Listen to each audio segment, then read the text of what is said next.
Bonsoir à toutes et bonsoir à tous. Bienvenue dans cette nouvelle chronique qui s'appelle « On ne le vit qu'une fois », qu'on pourrait sous-titrer par « Histoire de fans ».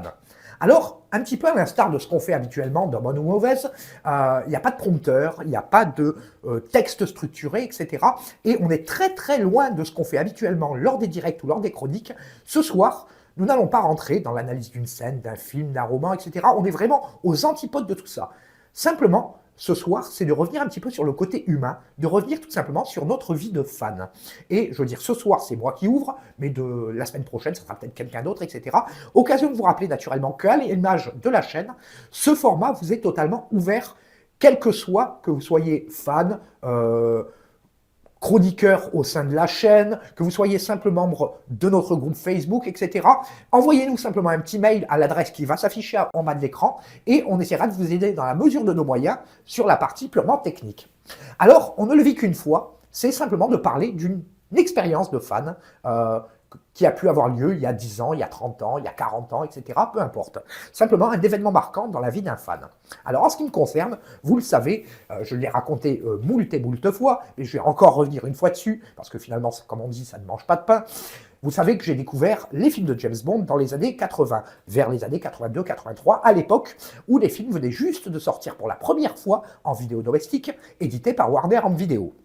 Alors effectivement, pour les plus jeunes d'entre vous et pour les plus jeunes d'entre nous, les standards vidéo de l'époque n'étaient pas du tout les mêmes que ceux qu'on a actuellement. Effectivement, on était sur du VHS ou sur du Betamax ou sur du V2000 avec des formats d'écran qui étaient la norme en 4 tiers, avec ce que ça engendrait, c'est-à-dire l'horrible procédé par Scam de recadrage qui était à la fois une aberration technique et à la fois une aberration artistique. Effectivement, bon, on était sur des écrans CRT à tube cathodique avec une résolution en PAL en France ou en SECAM ou en NTSC selon les pays du monde. NTSC plutôt pour le Japon et les États-Unis, le PAL plutôt pour l'Allemagne et la Belgique, et nous, en ce qui nous concerne en France, le format SECAM. D'ailleurs, on était un des rares pays à adopter ce format-là, à part quelques pays d'Afrique noire. Et pour vous donner un repère, c'était 625 points par ligne. Autant vous dire qu'on est très très loin des standards actuels ou haute définition, voire ultra haute définition, ce qu'on appelle communément le 4K. Et effectivement, ça a quand même permis à une génération de fans de découvrir les films chez soi en évitant d'attendre des éventuelles ressorties au cinéma. Même si je sais que beaucoup de fans ont eu l'occasion de découvrir les films dans les années 70 à l'occasion notamment du festival qui est très connu, le festival Village James Bond. Moi, en ce qui me concerne, c'était durant les années 82-83. J'étais très jeune, j'avais 7-8 ans, etc. Et finalement, ce n'est pas ça vraiment qui a fait de moi le fan que je suis aujourd'hui. Disons que ça s'est passé un petit peu plus tard. Historiquement, j'habitais dans un petit village en campagne, à proximité de Marseille, un village qui faisait à l'époque 6000 habitants. Autant dire que trouver des renseignements sur James Bond, c'était quand même assez compliqué, sachant qu'il faut quand même se remettre aussi dans le contexte de l'époque, il n'y avait pas l'internet, il n'y avait pas toutes les sources d'informations qu'on a aujourd'hui. Et on va faire un petit bond en avant, et on va arriver à la fin de l'année 92, début 1993.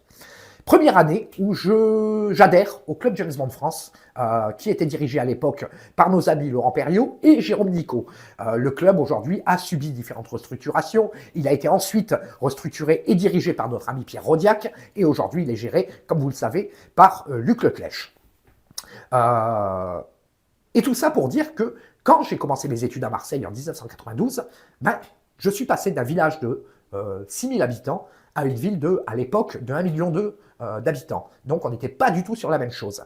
Et Marseille, à l'époque, avait énormément de commerces relatifs au cinéma, notamment des magasins de vente de livres, de modèles réduits, d'affiches de cinéma, de lobby cards, etc., etc. Et c'est à ce moment-là que je me suis vraiment intéressé au personnage de James Bond, même si dans les années 80, j'avais eu l'occasion de feuilleter des magazines qui n'existent plus aujourd'hui, comme TCV, comme Vidéo 7, comme Starfix, ou un peu plus tard, comme Mad Movies, ou encore comme Impact, où j'ai pu avoir quand même quelques connaissances sur les différents films qui pouvaient sortir en vidéo, sur les tournages en cours, etc.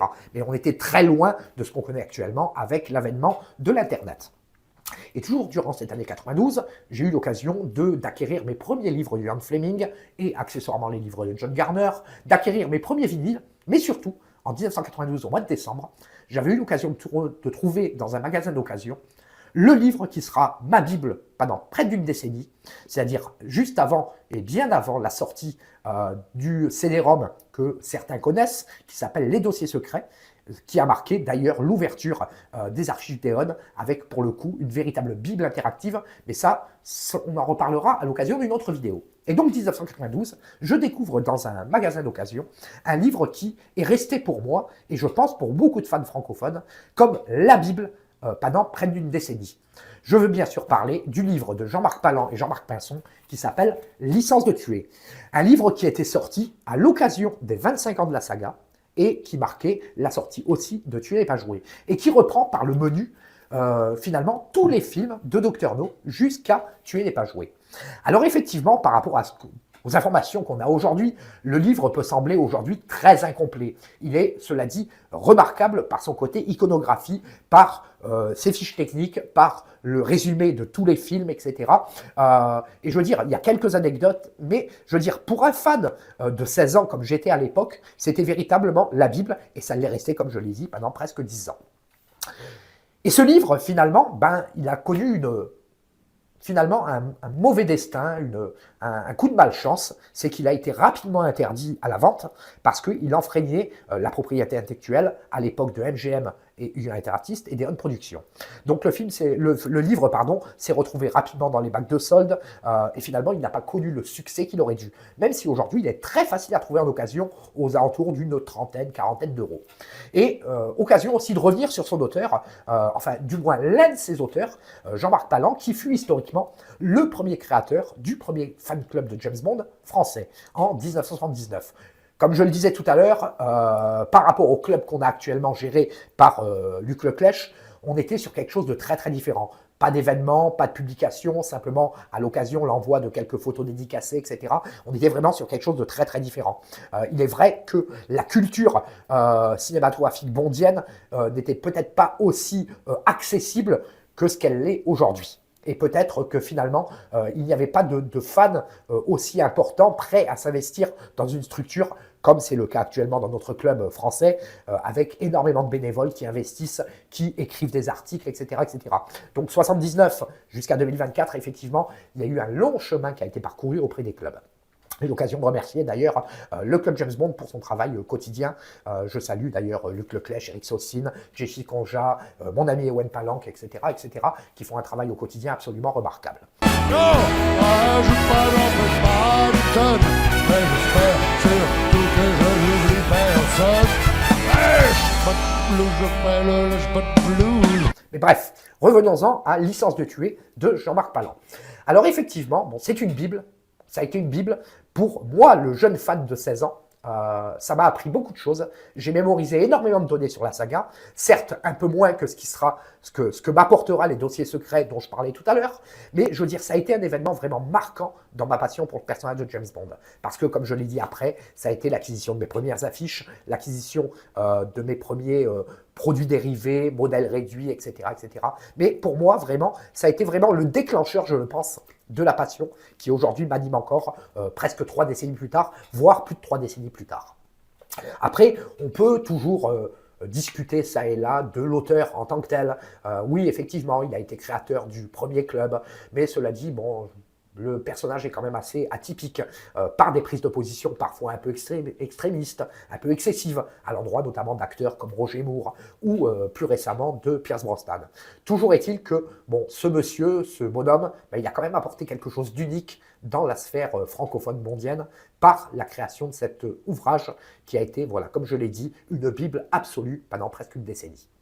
Et ce livre-là, je conseille à tout le monde, aux jeunes fans comme aux plus anciens, non pas par nostalgie, mais tout simplement de le relire, de l'acquérir s'ils en ont l'occasion. Et comme je l'ai dit, il est facilement trouvable sur des sites comme Amazon, comme Rakuten, comme eBay, etc.